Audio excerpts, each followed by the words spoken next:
in your case, you're a freelance musician. So how is it that you kind of get shows? Do you have a manager? Do you look for agents? Do you have to do some marketing from your end? How does it work? When I moved back from Paris to India, it was just, I used to go to Shisha almost 2 to 3 weeks in a month. That was how often I was at Shisha, because there was no venue here. Now stuff has changed. All you got to do is get a decent demo, call up the person who owns these places, and just send it to them and say, hey, I would want to do a set at your venue.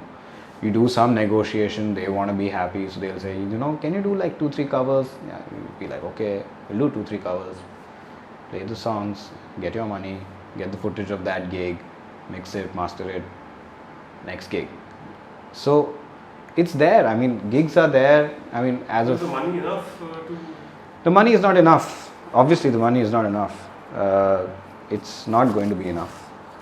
You have to, like for me, I supplement it with my teaching, which is what I mainly do. Is like I teach.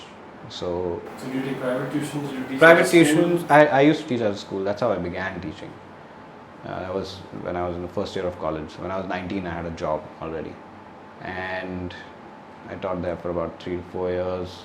Then I realized I wanted to do better. I realized I could do better if I was outside, so I just moved out, started teaching outside, and it's been all right since then. So yeah, right now it's just been private. Yeah, it's been private for a while. Yeah. So Anurag, like you said, you need to find a balance, and you need to do multiple things to keep your dream alive and things like that. Yeah. Like you teach, you just said. You also do your own bands. I mean, different sets and stuff. You also play with others. Yeah. And you're cool. There's no hang-ups over there. The beauty of it is, if you try, this is something that Gino said to me, and it really makes sense. If you try to find the negative in the most positive of things, you'll find it. And if you try to find the positive in the most negative of things, you will find that as well.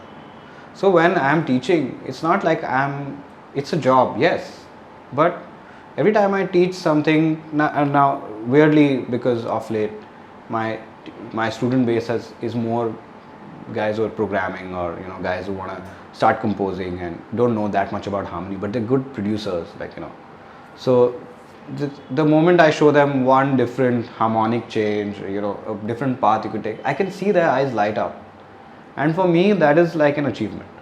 So I don't get bummed out when I have to teach. I don't get bummed out when I have to play someone else's gig.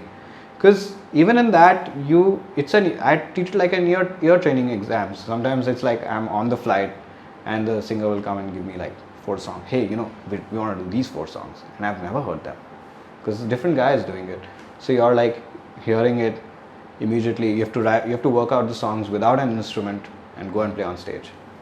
And how do you do it? If you have a strong ear, don't have it, develop it. Try to look at it as challenges that will help you get better as a musician. We know Dave Weckl has played for some bands which are not flying. He's Dave Weckl, but the point is he looks at those projects and still makes it sound interesting. That's the whole point. You should try and find yourself in that. And then at the end of the gig, if the singer says, "Oh, that wasn't my vibe," and it's still cool, man. Like, it's fine. You still did your job. You did a good job. Even if a student comes and and I give him information which maybe he didn't ask for, and he found it like, "Oh, that's too overbearing," and I didn't want that information, and he quits. It's fine. You try to do your job. You did a good job. That's how you find balance. You have to learn to get that calmness about, like, not a lot of people are going to like you, not a lot of people are going to agree with you. Now how do you react to that? Like, do you get angry about it? I used to be an angry kid. When I moved to Bombay, I was a very angry kid.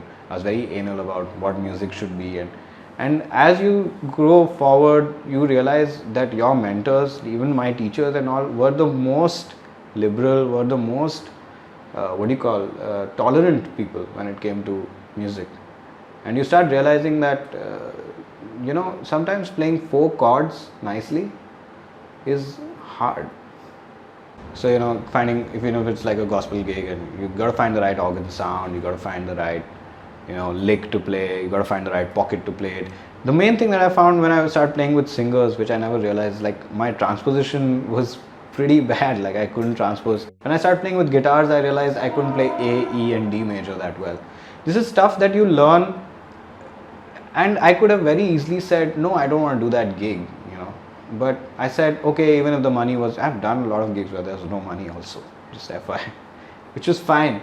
But the point is, you end up learning because you go in with a positive mindset and you go into a positive mind frame and you say, you know what, even if the guys are not getting it, or even if my student doesn't get it, or even if it's a singer at a Bollywood set who's not getting that, the fact that I'm using organ instead of pads because it has a more nicer sound, it's fine. You have to do your job and enjoy it.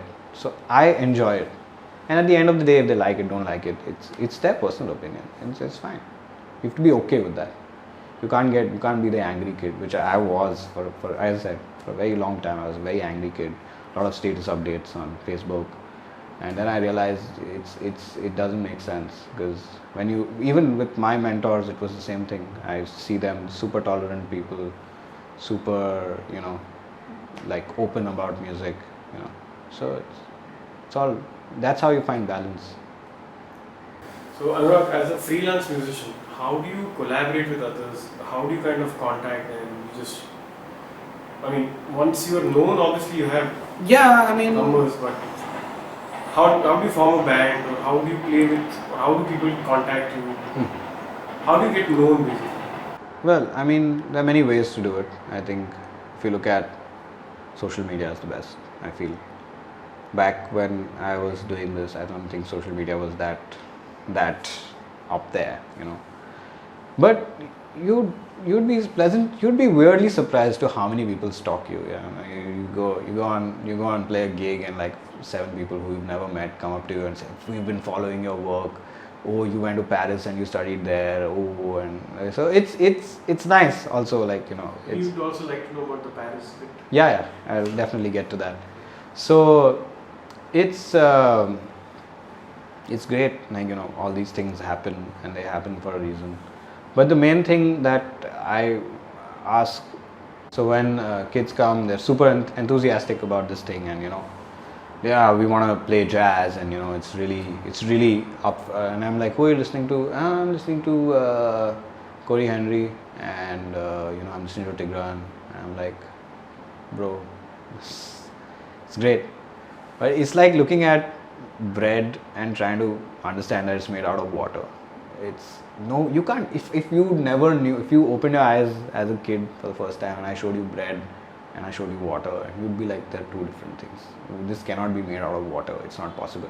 That's exactly what I suggest to all these kids nowadays. Like, go back to the source. Go back to Oscar Peterson. Go back to Wynton Kelly. Go back to Bill. Hack all that stuff. Then come back up. You're already looking at processed information that has been processed to a point where you cannot break it down right now. Go to the basics. Go do that. Come back, play the gigs. Every gig will be easy for you. You'll be able to find something to do. And this is what I tell all the kids. Having said this, when you speak about exposure, schools are the best way. There's DSM, there's FSM. Meet guys.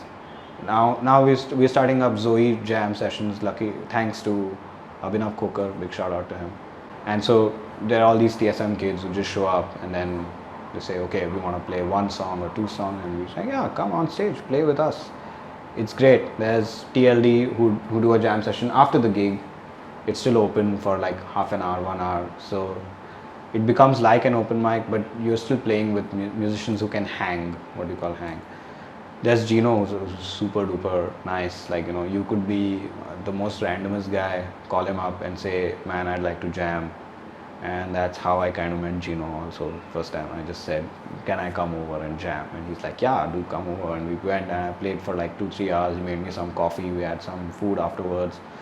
And that's how we met, So Sanjay Devecha, dude, that guy is sick. That guy is the guy, You wanna know about some guy who will definitely help you out. It's Sanjay, man. I just called him the first time. That time I could hardly play anything. Nothing. And I called him and I said, hey man, can I come and jam? He's like, yeah dude, let's go. And I remember spending the whole day there, dude. Like I was there from 12 till like 8. And he spoke about so many things. He just like, there's a different sort of, everything just gets nice and super, like, like when it's because it's not just the music, right? Like it's the hang. It's what he talks about after the music. It's really gold. Like, same thing with Gino, same thing with Louis Banks, and everyone, like even youngsters, man, Kush and stuff. Sometimes they say some stuff which even I can't think of, and it's great because obviously getting to play. I was lucky at that point of time. There were, as it is, very few keyboard players. I think there's still this. I mean, especially for jazz and blues, funk sort of thing, where any situation where improvisation is required, I can, off the top of my head, think about 8 or 9 keyboard players, who can really hack that properly and come and do a good job. So it was easy to sort of. The point is when you get called. That's the crucial thing. That first jam. Make sure you got your charts. Make sure you learned everything. Make sure you've practiced with the recording. Make sure you've got everything down, because that first jam is it kind of seals your deal. I'm not saying that's the end. If you screw up the first jam because you're nervous, it's fine. There will be more. You're not going to play one gig for the rest of your life. You're going to have many gigs with many different people. I have had people who I know said that I can't play, and then eventually 2 years later I was playing with the same guys because they wanted me at that gig. It's fine. These things happen. And I'm not accusing them, because when they called me I did sound like shit, so it's cool. That's the whole point, that it's all good, and this is how it's supposed to be. That's the whole trajectory. But try to do your job. And this again comes from your basics. The more your information is warped, skewed, the more tougher you're going to find, like finding different people to play with. I can play a Bollywood gig and kind of pass off. I can play a funk gig, a pop gig.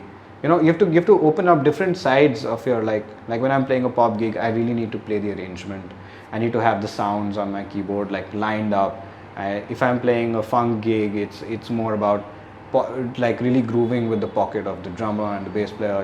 It's a different skill set. When you're playing a jazz gig, you have to really think about the swing, and like your improvs have to be like slightly diverse from each other. So they all require different skill sets, but it all comes from doing your basics right. If you do your basics right, you can play a blues gig today, you can play a funk gig tomorrow. The best example of that is Gino. Like, you can call him for any gig, the whole spectrum. It's there. And once you play one good gig, the gigs start flowing. It's just do your work nicely. Whether you're playing a Bollywood, again, as I said, whatever. Even if it's a gig which has 4 chords, make a chart. Write down those 4 chords. Try to make some different sounds on all. Try to write some sort of different chord changes if you can think of. Try to be proactive in getting a good gig happening. If you do a good gig, and if you're really like into that and really believe in that, more gigs will come. And this is not a problem. Also try to be, this is one thing, try to be professional. Don't smoke up and just come to the rehearsal unprepared, or start bumming out guys. This is basic stuff. Be on time. Don't make people wait for an hour for a 2-hour rehearsal. It's just lame. Don't do it. I have done it. Again, all this stuff I have done and I have learned from it. But I make it like unless it's like some really unforeseen circumstance, I really try to make rehearsals on time. I really try to, very rarely you'll see me come without a chart or not knowing the song.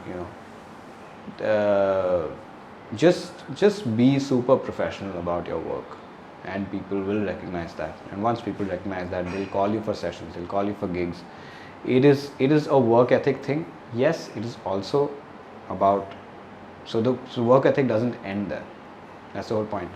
Like when I play gigs with some guys, I actually, and I don't know if some people have seen it or not, I actually have a paper that I write, I keep on the side, and every time a song ends, it's fresh. I'll sit and write, oh, on this part, on this chord, I was not good on the solo. And after the gig ends, if it's an early gig, I don't drink, I don't eat. If I eat, I carry a bag and come back home, and I practice that between 1 a.m. to 3 a.m. sometimes. I've done that. If the gig, main thing is feel bad after a gig. If the gig wasn't good, don't try to drink and chill and say, man, that was okay, this thing's happened. Don't have that attitude. Because that, I also have had slipped into that. Again, these are all stuff that I have experienced, so I can talk only from experience. I had slipped into that a bunch of times where I just played a gig and I stopped caring. Yeah, it's fine, nobody in the crowd gave a shit, so it's cool, I guess, but at some level, the first thing that I started asking myself was, like my favorite teacher in Paris, what if he was in the crowd? It's not acceptable. At that point of time, I started realizing it wasn't acceptable for me to play like that. What if it's someone I respect who's in the crowd? And I try to play all the gigs like that from now on, where even if it's like some really easy pop gig, make sure you think of someone who you really adore is sitting in the crowd and watching you, and have you done justice to that? If you've done justice to that, you're good. If you've not, it's a bad day. And if it's a bad day, feel bad about it, come back. Don't brush it off because you got a gig the next day. It doesn't matter. Come back, do some work. Try to actively make an effort to change that. And this is all about changing. And it's not about changing to be someone. It's just about changing to be a better version of you. That's it. Thank you for that advice, and I'm sure a lot of people will not make the mistakes that you I have made. Yeah. And I hope. thanks for sharing these kind of Oh, private pleasure. moments of yours with Yeah. us.